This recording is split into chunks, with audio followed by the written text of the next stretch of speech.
Hammaga assalomu alaykum guys. Bugun bizni data degan mashinamiz bo'ladi va data mashinani bizni buzamiz. Ya'ni bu vulnerable machine, ya'ni zaif mashina va bu zaif mashinani biz buzishga harakat qilamiz. O'tda chiqadigan real balkim kelgan zaifliklarni, ya'ni CV'larni ko'rishimiz mumkin. Common vulnerability exposure'larni va shu bilan birga keyinchalik privilege escalation qilishlarni ko'rib chiqamiz aynan vulnerable mashinamizda. Men ishlayotganim hozirda VulnLab tingi, ya'ni VulnLab platformasini aynan mashinani ishlamoqchiman va uni nomi data.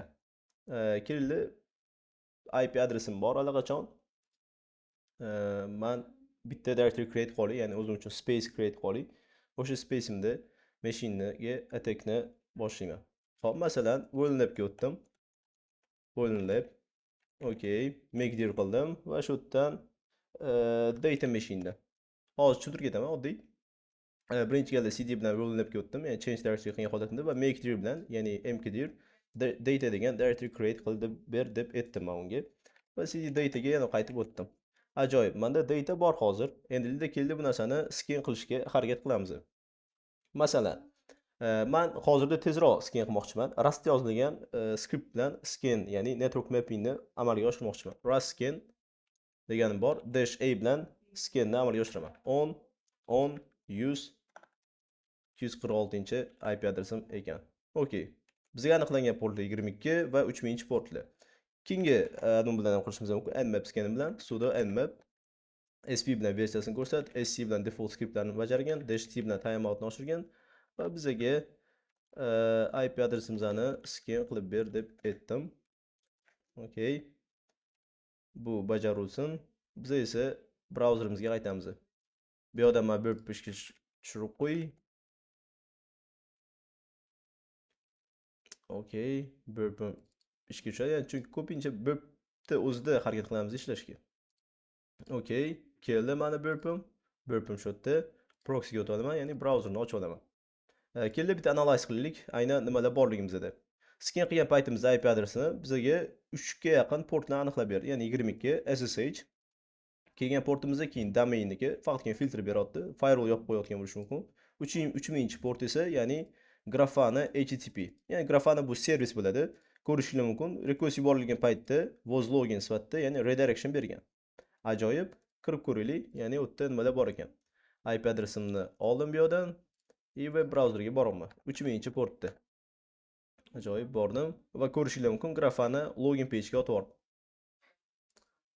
Okay, menda login pejlarim bor va ko'rishingiz mumkin documentation, support, community, open source va versiya sifatida ko'rsatilgan. Versiyam 8.0 va 0 berilgan.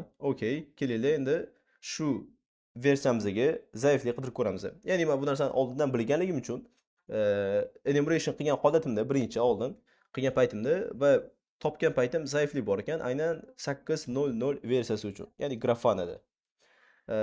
Kelaylik shu Grafanaga aynan exploit qidirishga harakat qilamiz. Ya'ni POC deyiladi bu narsa. Grafana 8.0.0 GitHub deb berdim. Qidirish boshladi. Faqatgina ozgina VPN borligi uchun menimcha sal tushunmay qoldi. Okay, berdi. Grafana POC deb beraylik. Chiqdi. Ya'ni 2021-yil 43 798. Exploit DB'da ham bor ekan bu narsa. Kelishingiz mumkin. Exploit DB'da bo'lgan bo'lsa, kelib bu narsani men rename qilib qo'y. Nmap scan deb qo'yaman buni.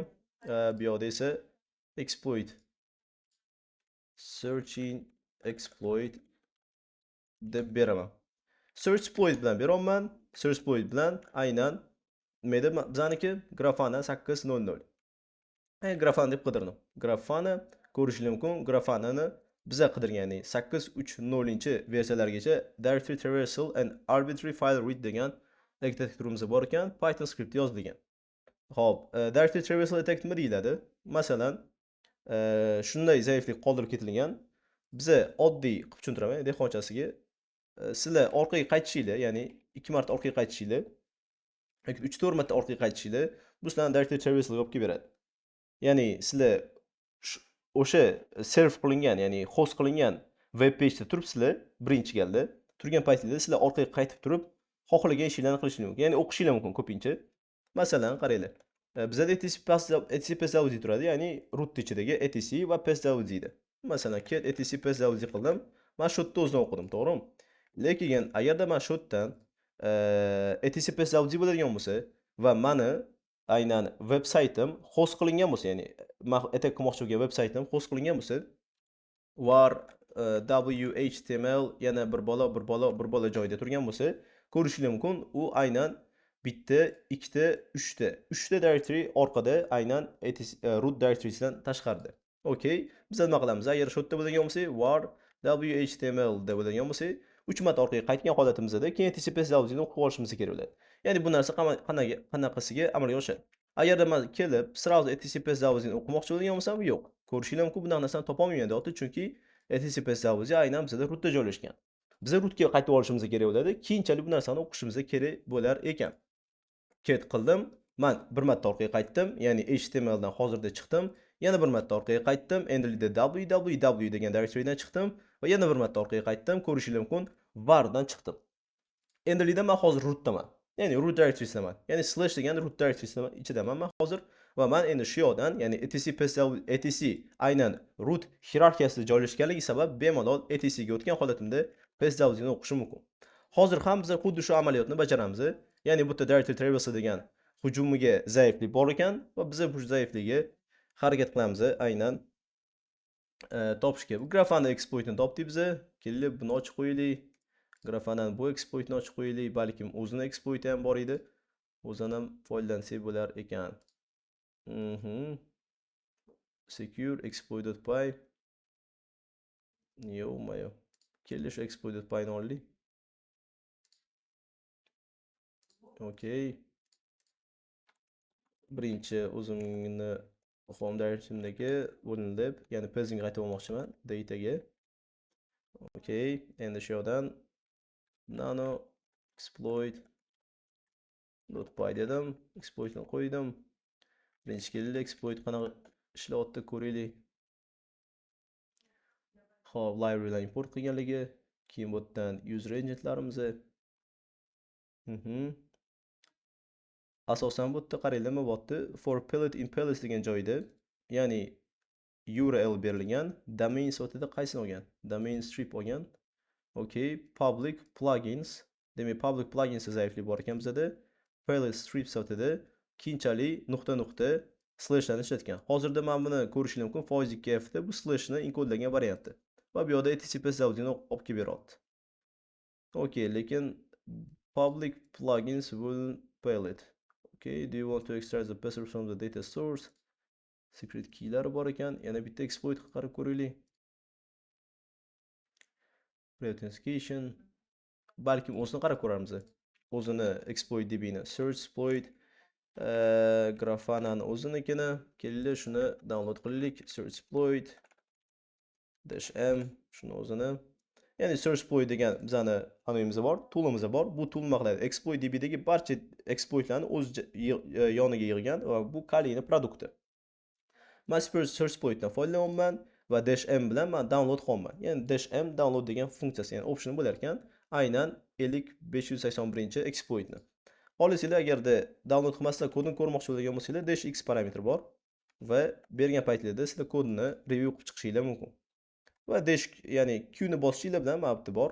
Chiqib ketmoqchi bo'lgan bo'lsanglar, Q ni bosib chiqib qolgan ishlarni ham qilishingiz mumkin. Men download qilib oldim exploitimni. Move qilaman shu 581 exploitni exploit.py ga. Ajoyib. Endi keldi exploit.py ni o'qib ko'raylik, nimalar bor ekan. More komandasi bilan aynan katta faylda bo'ladigan bo'lsa, katta fayllarni o'zim xohlaganimcha, ya'ni o'qiy olishim mumkin ekan. Ya'ni sразу bermaydi menga, bitta pastga ko'rishim mumkin. Pluginni ko'rishingiz mumkin mana bu yerda. Ya'ni plugin listi berilgan. Plugin listida aynan o'rnatilgan plugin yoki hamma pluginlarning jamlanmasi, alert list, anon list, bargage, candlestick, yana bir bola. Pastroy tushamiz. Dev exploit sifatida bu yerdan user agent bergan. Okay. While true file to read, input read file. Try qotdi. Public plugins bajaryapti. Choice plugin list. Plugin listdan otdi. Birinchi galda plugin listni olib, public qo'yib va to'g'rirog'i public plugins keyin plugin listga qo'ygan holatda keyin bizani directory traversal attackni bajargan holatda biza bermoqchi bo'lgan o'qimoqchi bo'lgan faylimizni olamiz ekan. Ketdi, shu narsani birinchi ishlatib ko'raylik, yana ham tushunarliroq bo'ladi. Python 3 da exploit.py ishlatamiz. -h host bilan berishim kerak deyapti. Okey, hostni beraman buni. Grafanani ichidaman men. Shu yerdan endi http dan shuni berdim. Ajoyib. -h bilan berishim kerak edi. Read file. Men etc/pswd ni o'qimoqchiman. Something wrong. Ya'ni noto'g'ri berdik deb o'ylayapman. Berdim etc/pswd. Ajoyib. Mana endi olib keldi bizani aynan target machine'imizni ichidagi ham userlarini ham servislar bilan birgalikda. Xo'p, biz userlarni ko'rmaymiz. Faqat Grafana'ning o'zi bor, servisimizni va root userimiz bor. Okey. Biz qaragan paytimizda, ya'ni Grafana'ni o'ziga yarasha database bo'ladi. Ya'ni serve qilingan paytida Grafana database'ini qidiramiz. Grafana default database location deb berdim. Ko'rishingiz mumkin, var lib Grafana'ni ichida turar ekan. It navigate to the folder you find the name grafana.db. Ya'ni var lib Grafana'ni ichida slash bilan birgalikda grafana.db berilgan ekan. Kelinglar shu narsani olib ko'ramiz. Var lib Grafana.db Grafana.db'si. Olib kelishga qiynaldi demak bor. Bor. Biz database'ni ko'rdik. Kelinglar buni burpni o'zidan bajarib ko'raylik. Endi qanaqasiga ishlayapti bu. Interceptni on qildim bu yerdan va shu joyidan Grafana'ni Grafana'ni bitta refresh qildim va menga trafikni oldim. Ya'ni intercept on qildim. Intercept on qilgan paytimda ushlab oldim. Buni repeaterga yuboramiz. Kelinglar. Intercept off. Biz mana bu exploitlarga qaragan holatimizda, ya'ni bu yoqdagi exploitlarimizga qaragan holatimizda exploit.py da qanday ishlayotdi? Demak, bizda exploitimiz URL argument public plugins, okey.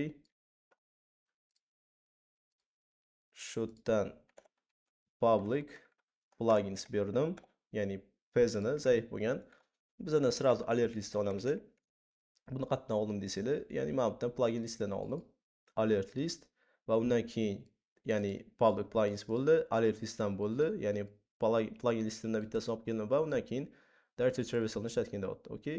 Kelinglar, olaylik buni.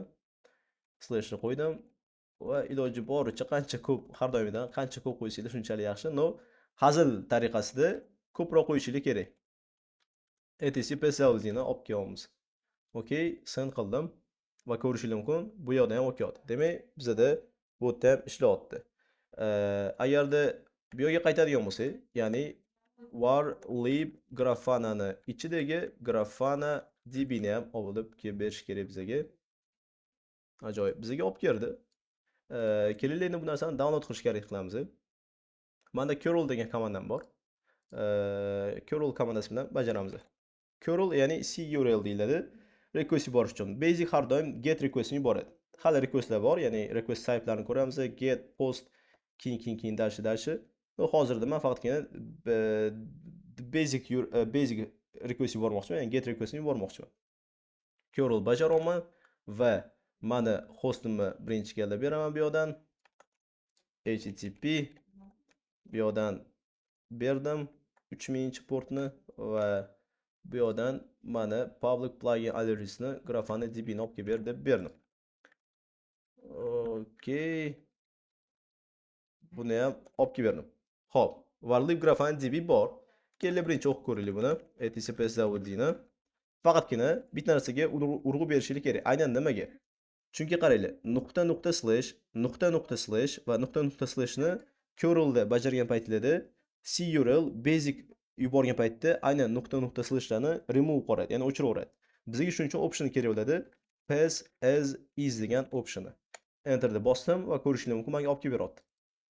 Endilikda curlda yana ishlatamiz. Pass as degan komandasi tursin. Dash silent qil dedim. Ya'ni menga qanaqa trash narsadan olib kelib bermagin, silent, ya'ni tinch sifatida request yuborgan va menga dash o bilan, ya'ni katta o bilan men save qilmoqchiman shu faylimni. Faylimni save qilmoqchiman.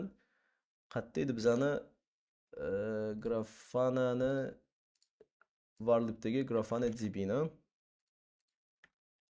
Grafana DB ajoyib. Bu varlib Grafana DB bor va save qilamiz Grafana DB sifatida. Okey. Ko'rishingiz mumkin, men hech narsa chiqarib bermadi, chunki save degan option bergandim men va plus bu yerdan save qil deganligi sababli Grafana DB ni menga save qilib berdi. LSHL Grafana DB bilan tekshirib olamiz bitta. Da size bor, demak Grafana DB imiz ham bor ekan. Kelinglar endi Grafana DB imizni ochamiz. Grafana DB ni men SQLite browser bilan ochaman. SQLite browser bor, ko'rishingiz mumkin mana bu yerda. Ochdim. Bu yerdan open database qilasizlar va open database qilgan paytingizda mana shu yerdan bo'linib degan data va Grafana DB ni ochdim. Ajoyib, Grafana DB ni ochdim men, ya'ni database ni va qanaqasiga sizlar aynan table'lardagi ma'lumotlarni ko'rishingiz mumkin. Aynan SQLite browserdan. Browse data qilasizlar bu yerdan table'larni ko'rishingiz mumkin. Table'dan menga kerak joylari, aynan sizga ham qiziq bo'lgan joylari, masalan, user bo'lishi mumkin va user authentication yoki user authentication tokenlar. Ya'ni mana shu joylari qiziq menga va API key bo'lishi mumkin balkim. Men userga qaytaman. Userdan ko'rishingiz mumkin. Menda admin va baris degan userlarni bor ekan. U bilan birgalikda emaillari ham va passwordlari ham bor. Ajoyib, salted passwordlari va runs degan passwordlari.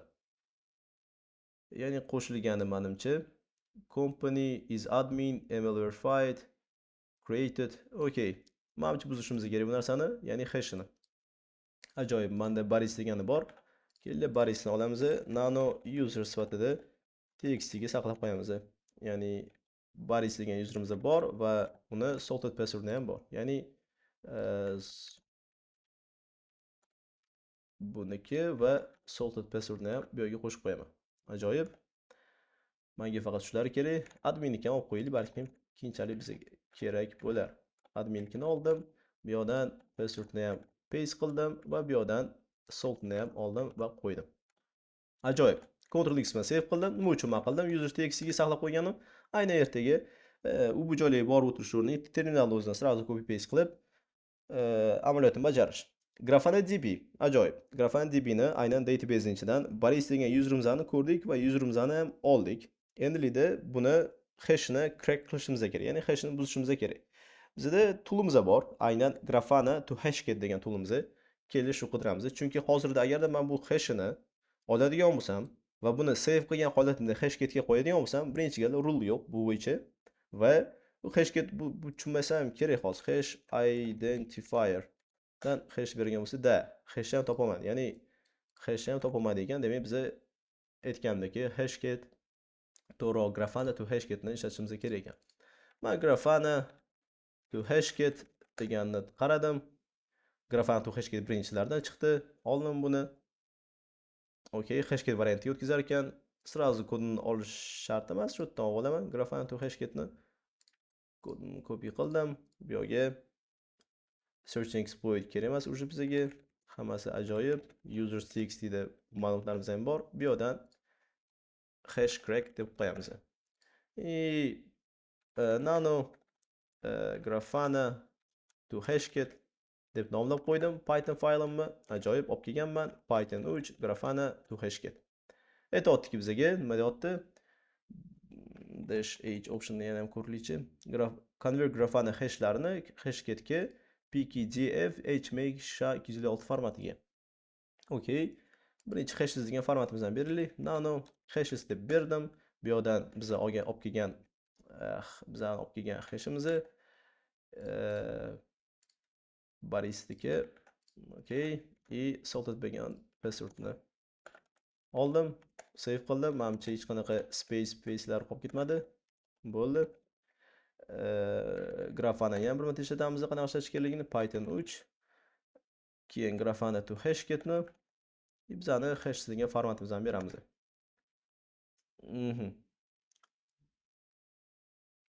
Grafana hash dash output hashes cms deb qo'ydim. Xatolik beryapti bizga output file name to save hashget. input file holding the hash in the hash va salt formati. Mana shunaqa qildim. File holding the grafani. Menimcha to'g'ri qildim yoki-da hash degan faylim o'zi yo'qmidi? Barisikini oldim. Copy qildim, paste qildim. Bu yerdan salt passwordni ham oldim. Yana bir marta harakat qilamiz. Hashes -o va hashes something. List index out of range. Nima uchun bizga unaqa beryapti ekan? List index out of range o'tadi. Balki men shunchaki hashni o'zim bersamchi. Nope.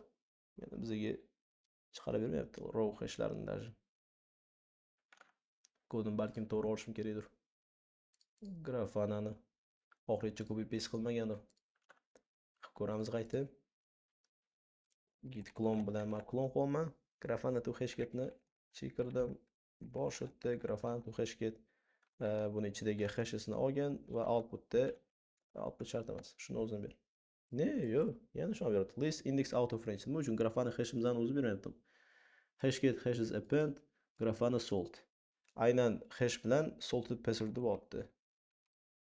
Hashes. Yana qayta olib ko'ramiz.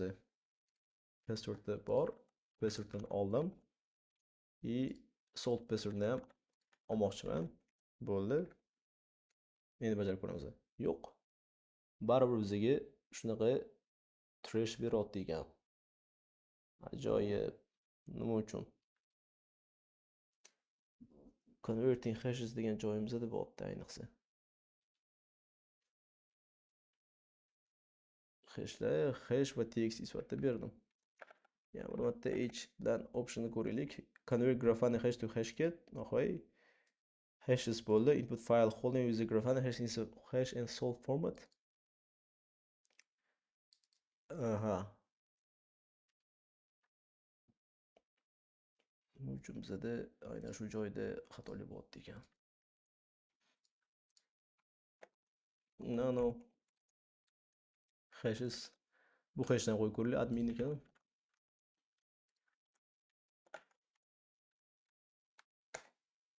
Yo'q, baribir ishlamayapti. Ajoyib. Ishlamayapti. Umuman hayronman. Troubleshoot ko'rishimiz kerak. Hammasi bir xil, ya'ni list index out of range. List index out of range.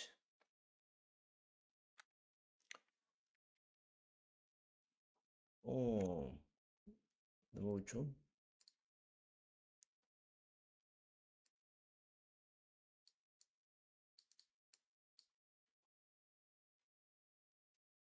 Example usage. Xo'p, bormanda bu narsada. Ishlatyapman даже. Buni xatolik beryapti. Yo, virgul bilan beryaptim. Bitta ko'raylik.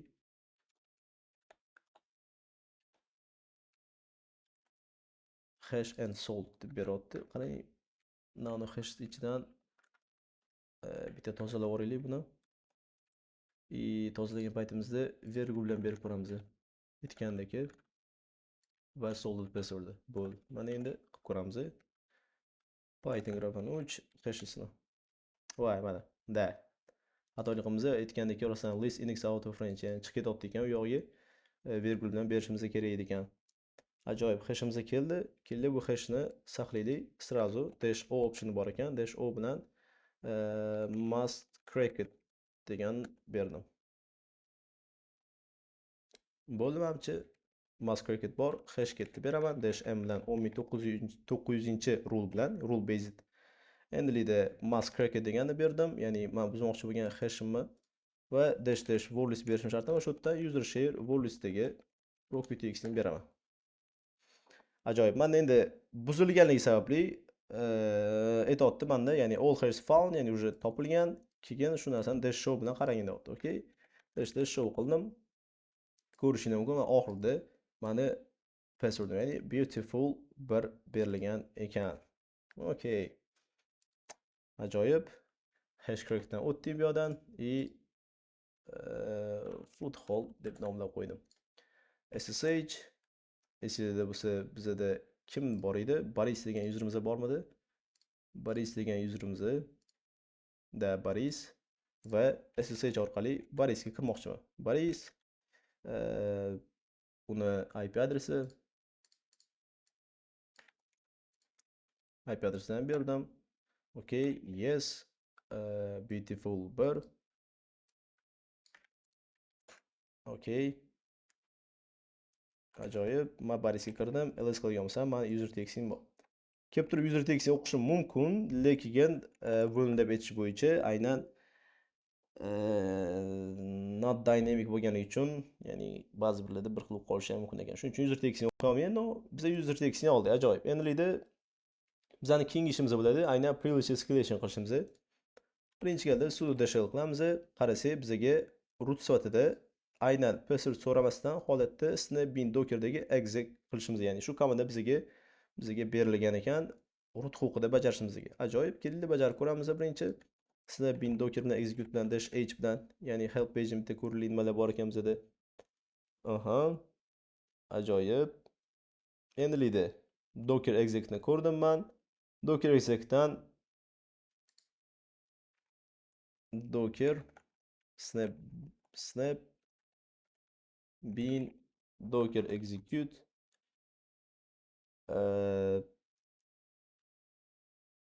birinchi docker USS'ni ko'ra olamiz ham. Docker USS hech qanaqa manimcha exploitli bo'lmasa kerak. Qarab ko'rish bizga zarar qilmaydi. Docker versionga exploit. Docker engine allows unprivileged to traverse and execute programs with the data directory. Da. Manimcha bor ekan. E'tibor qaranglar. This exploit offers in-depth look at CV 41091 ga security tools and provides a step-by-step guide on how to utilize. Hop. Vulnerability summaries qanaqa ishlaydi degan. Is a flow in Moby Docker engine that allows unprivileged Linux users, ya'ni biz ham hozir unprivileged userimiz, ya'ni Borisimiz, to traverse and execute, ya'ni xuddi directory traversal esida bo'lsa, qilgan ishimizdagi qilishimiz, ya'ni directory traversal attackdagi bajarishimiz va ba'zi bir komandalarni bajarishimiz ham mumkin ekan. Ba'zi emas, даже komandani bajarishimiz mumkin ekan within the data directory. Usually located at warlib docker ichida deyapti, due to improperly restricted permissions. This vulnerability is present when containers contain executable programs, ya'ni executable programmalar bo'ladigan bo'lsa, execute qilib berish mumkin ekan va permissioni bo'ladigan bo'lsa, setuid permission. Unprivileged Linux users can then discover and execute those programs as well as modify files as the UID of the user on the host machines, the file owner or group inside the container. Okay. Demak, zaiflik bor ekan. Asosan qanaqa ishlayapti degan qaranglar. Warlib docker overlay biz birinchi galda ko'ra oldik, aynan bizani konteynerlarimiz bormi yoki yo'qmi? Qanaqa konteynerlarimiz bor bizda? Shu narsani ko'rib olishimiz kerak. Okay. Men enumeration qilgan paytimda, ya'ni nima topgandim? Aynan build versiyasi bor bizda. Okay. Build versiyamiz bor. 28 i deb berilgan. Docker versiyamiz ham bor. Okay.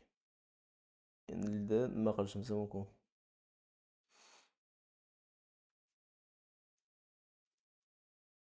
Birinchi mana qilib ko'raylik.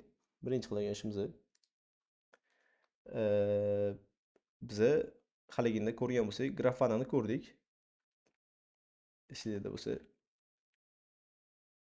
Grafanani ko'rdik, lekin bu yerda Grafana yo'q. Demak, Grafana bitta servisi bo'lmaydigan bo'lsa, demak, Grafani Docker sifatida ishga tushirib qo'ygan bo'lishi mumkin. Bizda esa Dockerga do'stimiz bor, ya'ni without password keldi. Shuni bajarib ko'raylik. Snap birinchi Docker konteynerimizga kirib olamiz, ya'ni Grafananiki execute dash user sifatida root qilamiz. To'xtaylik, birinchi help page'ini ko'ra olaman. Dash u bilan root huquqida dash it degani interaktiv sifatida tty bilan, ya'ni nima desam bo'ladi, terminal bilan privilege sifatida komandamizni bajarib beraman. Dash it bilan keyin user bo'ldi. Keyin bizaniki Grafana degan userimiz bor edi, to'g'ri konteynerimiz bor edi va uni 1005 sifatida execute qil dedim. Lekin bizga nimadir deyapti. Got permission denied while trying. Da sudo qolib ketdi. Permissioning yo'q deyapti sudo bilan. Ajoyib. Docker root sifatida bo'ldi. -it bilan Grafana 1005 ishga tushirdik. ID qilgan bo'lsam, men root ekanman, aynan Grafanani ichida. Endi eslaymiz bitta HTTP server bo'lsa, olib kelgan paytimda Grafana userini o'zini olib kelgan ekan. Keldi bu shellimizni interaktiv qildik. Birinchi keldi. Interaktiv shell qilib olaylik. No, o'zini shell ham normali, no, interaktiv qolganimiz ancha yaxshiroq deb o'ylayman. Okey, shu yerdan men skriptim bor interaktiv qilish uchun. To'laqonli 1005 ishga tushirish uchun Python o'zi yo'q ekan. Ajoyib. Demak, shu shellda faqat ishlaymiz. Faqat shu shellda o'zi ishlaymiz ekan. Men TMP ga o'taman sразу. Total root ichida ishlasa bo'lsa kerak. ASH history. O'zimman TMP ga birinchi enumeration qilaylik. Aynan bu targetimizni. Buning uchun men hash crackga o'tib ketdim. Foothold olishim kerak bo'lgan joyda Boris iloji boricha adashib ketmaslikka harakat qilaylik. Terminallar bilan funksional ishlash uchun. Boris bizga kerak emas edi, san ham kerak emasdan qoldi bizga. Aynan bizga hashket bilan qilganimizni shuni o'zi kerak. Beautiful 1 kirdim Beautiful 1 ga va -l qildim. Docker'im bor. Ya'ni konteynerimizga kira oldik, Grafana degan konteynerimizga -it user sifatida root sifatida Grafana konteynerimizni va 1005 sifatida aynan terminalni ochamiz. TTY da yana o'sha bir xil xato sudo bilan bajaraman. Ajoyib. Keldi endi TMP ga o'tib olamiz. Aha, TMP dan biza o'zimizning limpsimiz bor. Bu yerga file transfers deb qo'yaman. Shu yerdan locate limpis sh limpsimizni bu yerga olib kelamiz cp bilan, ya'ni copy bilan olib keldim limpsimni. Ajoyib. Limpis bu nima? Bu script, ya'ni sh da yozilgan, 5 yozilgan script, adashmayotgan bo'lsam, bitta ko'rib olaylik. Shell yozilgan script ekan. Bu script aynan enumeration uchun, avtomat bo'lgan enumeration uchun bizga bajarib beradi. Ya'ni amaliyotni bajarib beradi. Bizga har bitta kirib chiqadigan joylarimizga, kerakli bo'lgan qismdagi qarashimizga kerak bo'lgan joylarni bizga avtomat bo'lgan tarzda outputimizga chiqarib beradi. Ya'ni bizga chiqarib beradi. Ketdi, bu narsani biza o'tkazib berishimiz kerak u yoq tarafga. SSH men hozir agarda botdan, ya'ni o'zimni bu tunnelimdan o'tkazadigan bo'lsam, o'tkaza olmayman. Ya'ni konteynerga. Shuning uchun nima qilishim kerak? Birinchi galda men o'zimni tunnelimda ulangan bo'lgan Borisga o'tkazib berishim kerak bu narsani. Borisga o'tkazib bergandan keyin bemalol konteynerga o'tkazib olaman. Ya'ni Borisning ichidan. Keldi birinchi CSP qilamiz. Limpsimizni olamiz. Limpsimizni kimga? Borisga edi. Borisga o'tkazib bergan paytimda uni hostni berdim. Okey, xatga TMP ga o'tkazib ber deb aytdim. Paroli beautiful, ya'ni beautiful 1 bo'ldi. O'tib berdi. Keldi shu yerda o'zidan kira olamiz. SSH Borisga 100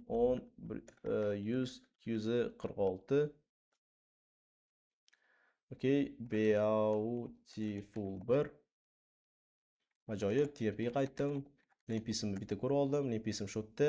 Endi bu yerdan Python server ochib qo'yaman. Sudo ishlamaydi menda, chunki not privileged userman. HTTP bilan server ochaman 8-portda. Ajoyib, 8-portda bor endi. Men bu yerdaman. TMP daman adashmasam, TMP daman. Xo'p, dwget ishlatamiz. Dwget bormi ekan o'zi? Dwget bor ekan.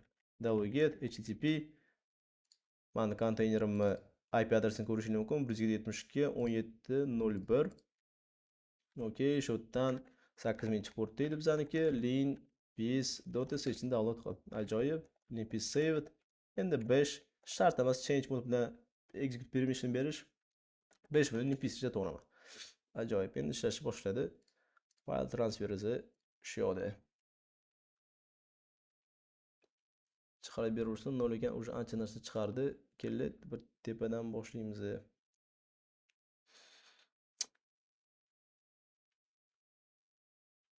Okay, OS unmounted file sistemalar bizani environmentimizda bu yerda chiqqan zaifliklar. No, men ko'pini chiqarmayman bu narsalarga, chunki ko'pini chiqargan paytimda ham baribir ham bu exploitlar ishlamagan.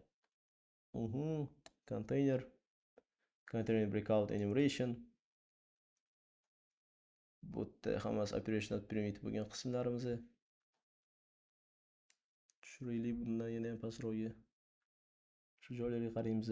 Proc mounted, dev mounted, yes. Container capabilitylari, interesting files mounted. Dev xvda1 read and write ga berilgan konteynerimizda. Ajoyib. Resolve conf va hostname berilgan. Qaraylik, ya'ni bu yerda interesting files mounted degan joyda bizda berilgan joylar resolve conf ga berilgan. Read and write discard, read and write discard, read and write discard ga. Relay time. Ya'ni etc hostname'ga do'stimiz bor deyapti, ya'ni shu joyda var snap common var lib docker ichida. Ammo bu exploit qilgan paytimizda bu yerda xuddi shunday deyapti, ya'ni arbitrary file read va execution gacha qilishimiz mumkin. Qani traverse, ya'ni unprivileged users to traverse, ya'ni u joyini, ya'ni konteynerning ichidagi narsani o'qiy olishimiz va execute qila olishimiz mumkin ekan agar bu narsaga set uid permission berilgan bo'lsa. Demak biz bittasini topdik, ya'ni shunisini hostname o'zini yana pastroq qarashimiz mumkin. Bu yerda protsesslarimiz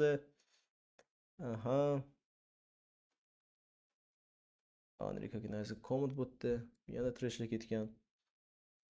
My user kimligim, hamma userlar grafani inining ichidagi. Menimcha endi grafanani o'zidan ketmasa kerak. etc is writable da bo'ldi u yog'iga trash. Bizga qiziqtirgan fayllar o'zi ham aytish bo'yicha interesting fayllar ichida biza topganlarimiz nima ekan? Var snap docker common var lib docker ichidagi hostname. Resolve confirm hostname. Birinchi mana buni o'qib ko'ramiz. Ya'ni bu narsaga do'stimizda bor. Ya'ni qaysi non privileged bo'lgan userimizda. Okay. Bu yerga priv ask deyman. Priv escalation, ya'ni privilege escalation. SSH barisga o'tib olamiz yana. Uni IP adresini ichida. on 100 246 beautiful 1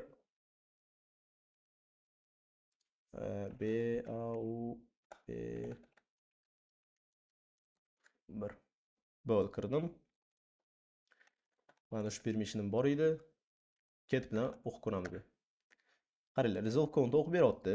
Ya'ni yaxshi e'tibor beradigan bo'lsanglar, bu maniki emas, balkim konteynerni resolve konfiguratsiyasini o'qib beryapti. Ya'ni traverse'larga ketyapti bu yerdan.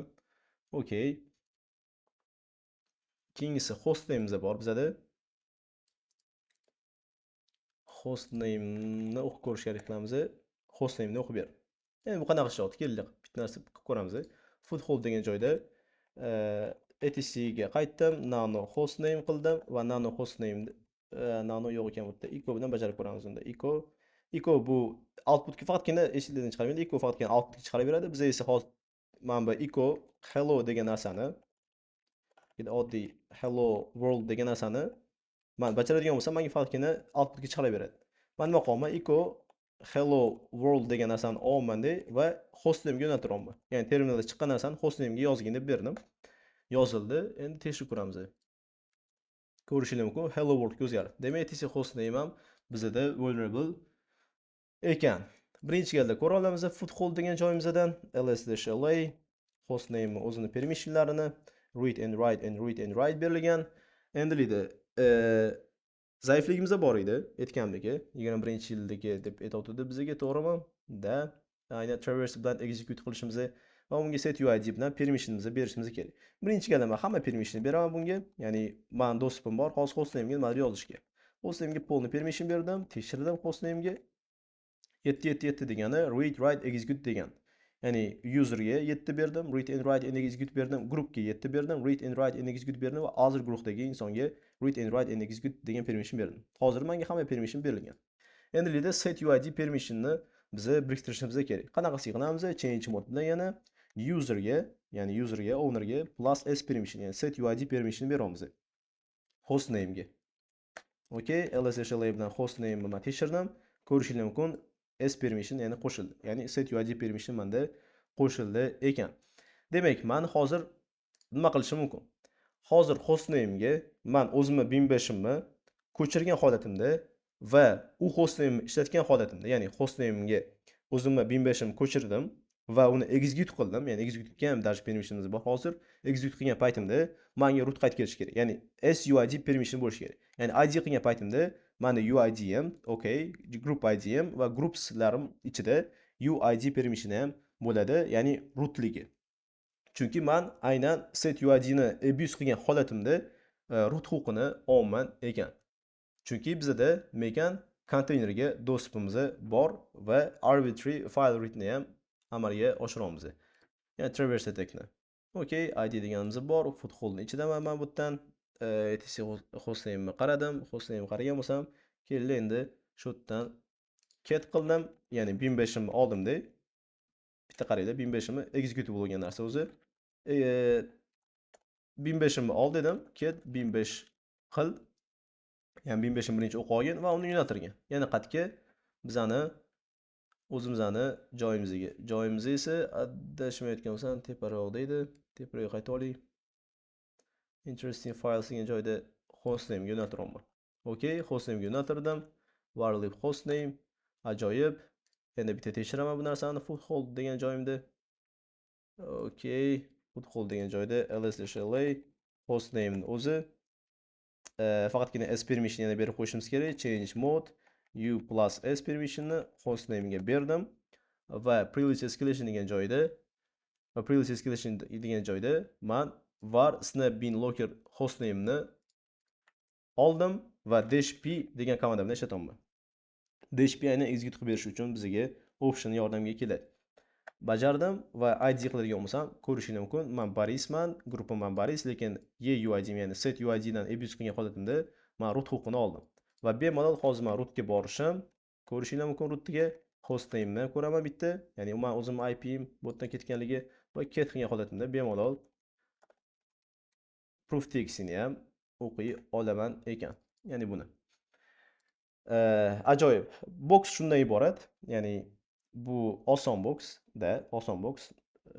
Ya'ni niyatim bor, aynan mana shu oson boxdan hammasini tugatib turib, keyin sekin-sekin medium, keyin sekin-sekin hardga o'tish sizlar bilan birgalikda. Ba'zi joylarda balki men tushuntirmasdan o'tib ketgan bo'lishi mumkin. Shu narsani ham so'raylar. Harakat qilaman. Ba'zi joylarda o'zim ham xato qildim даже. Chunki xato qilamiz biz o'zi asosan va qayerdadir balki tushunmagan joylar bo'lsa, yana savollarni yo'llashingiz mumkin. Kommentariyada qoldirsanglar bo'ladi. Agar video yoqqan bo'lsa, ya'ni nimadir o'rgangan bo'lsangiz yoki nimadir ko'rib ham даже bir nimadir his qilgan bo'lsangiz, nima desa bo'ladi, like and comment deyiladi va